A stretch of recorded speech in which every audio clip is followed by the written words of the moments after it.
નમસ્કાર મિત્રો, આપણી ડીજી મિત્ર યુટ્યુબ ચેનલની અંદર આપનું સ્વાગત છે. આજે આપણે સરસ મજાનો વિષય એટલે કે યુએન નંબર કેવી રીતના જાણી શકાય તેની માહિતી લઈને આવ્યા છે. તો સૌપ્રથમ યુએન નંબર જાણવા માટે પહેલાં તો આપણો મોબાઈલ નંબર એટલે કે જે આપણો પીએફ અકાઉન્ટ સાથે જે પણ મોબાઈલ નંબર લિંક છે તેની જરૂર પડશે. અને બીજું કે આપણું આધાર કાર્ડની જરૂર પડશે.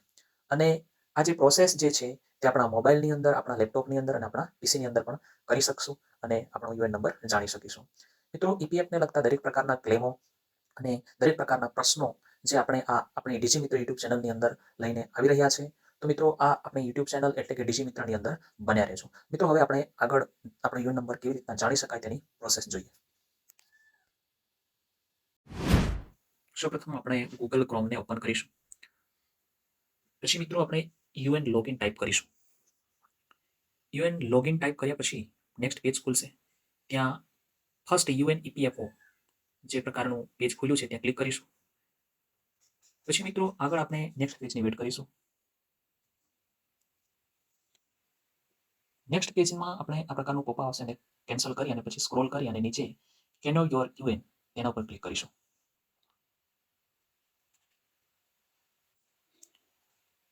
ક્લિક કર્યા પછી આગળ આપણું નેક્સ્ટ પેજ ખુલશે મિત્રો. ત્યાં ફર્સ્ટ આપણે મોબાઈલ નંબર એટલે કે જે આપણો મોબાઈલ નંબર નાખવાનો છે. જે મોબાઈલ નંબર આપણો ઈપીએફ અકાઉન્ટની અંદર જે પણ લિંક હશે તે મોબાઈલ નંબર નાખવાનો છે, જે આપણો આધાર કાર્ડ સાથે પણ લિંક હોવો જોઈએ. તો આવી રીતના આપણે આપણો મોબાઈલ નંબર ટાઈપ કરીશું. પછી નેક્સ્ટ મિત્રો આપણે નીચે આપણને કેપ્ચા આપેલા છે, તો કેપ્ચા જે છે તે આપણે ટાઈપ કરીશું.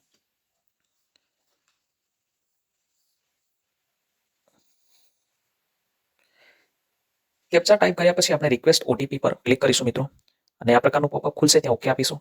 પછી નેક્સ્ટ આપણને ઓટીપી નાખવાનો ટાઈમિંગ આપણને 30 સેકન્ડ મળશે મિત્રો. તો આપણે વહેલી તકે આપણો મોબાઈલની અંદર જે પણ ઓટીપી આવ્યો હશે તે ઓટીપી આપણે અહીંયા એન્ટર કરવાનો રહેશે.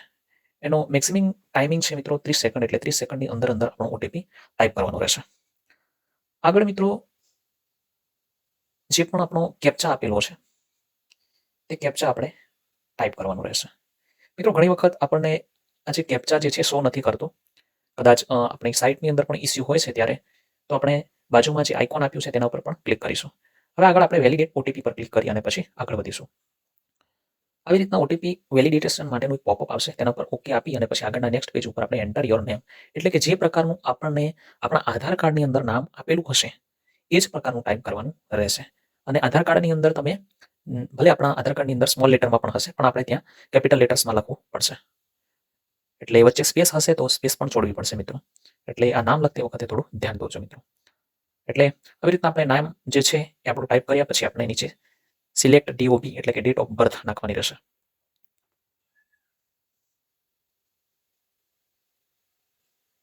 આવી રીતના ફર્સ્ટ આપણે આપણું યર સિલેક્ટ કરવાનું રહેશે, સેકન્ડ આપણું મંથ સિલેક્ટ કરવાનું રહેશે અને પછી લાસ્ટમાં આપણે આપણી ડેટ સિલેક્ટ કરવાની રહેશે. મિત્રો હવે આગળ આપણે જે પણ આપણું આધાર કાર્ડ છે અને આધાર કાર્ડની અંદર જે પણ આપણો આધાર કાર્ડ નંબર છે તે એન્ટર કરવાનું રહેશે. આવી રીતના આપણો આધાર કાર્ડ નંબર ટાઈપ કરવાનો રહેશે. હવે આગળ મિત્રો આપણે જે પણ કેપ્ચા શો કરેલ છે તે આપણે નાખવાનું રહેશે. અને ઘણી વખત આપણને આ પ્રકારનો જે કેપ્ચા જે વાંચવામાં ક્યાંક તકલીફ પડતી હોય તો બાજુમાં જે આઇકોન આપેલું છે જે કેપ્ચાની બાજુમાં તેના પર ક્લિક કરશો એટલે મિત્રો આપણને નવો કેપ્ચા જનરેટ થશે અને પછી એ કેપ્ચા આપણે ફિલ કરવાનો રહેશે એટલે કે નાખવાનો રહેશે. હવે આપણે આ પ્રકારની માહિતી એન્ટર કર્યા પછી નેક્સ્ટ આપણે શો માય યુએન જે નીચે ગ્રીન માર્ક છે ત્યાં આગળ ક્લિક કરવાનું રહેશે. અત્યારે આપણો કેપ્ચા નાખ્યો છે. હવે આપણે શો માય યુએન તેના પર ક્લિક કરીશું. ક્લિક કરીશું એટલે મિત્રો નેક્સ્ટ આપણો પેજ ખુલશે, ત્યાં આગળ આપણો યુએફ નંબર શો કરી દેશે. જો મિત્રો યોર યુએન એટલે આ પ્રકારની આપણો યુએન નંબર આપણને આપણી ડિસ્પ્લે પર શો કરશે અને આપણે આપણો યુએન નંબર જાણી શકીશું મિત્રો. હવે આપણે આ યુએન નંબરને તમે સ્ક્રીનશોટ લઈ શકો છો અથવા ક્યાંક નોટ કરી શકો છો. ઈપીએફને લગતા દરેક પ્રકારના ક્લેમ જોવા માટે મિત્રો આપણી યુટ્યુબ ચેનલ એટલે કે ડીજી મિત્રને સબસ્ક્રાઇબ કરો, શેર કરો અને બાજુમાં આપેલ બેલ આઇકોન છે ત્યાં તમે ક્લિક કરશો એટલે આવા જ વિડીયો તમારા સુધી પહોંચતા રહેશે. જય હિન્દ મિત્રો.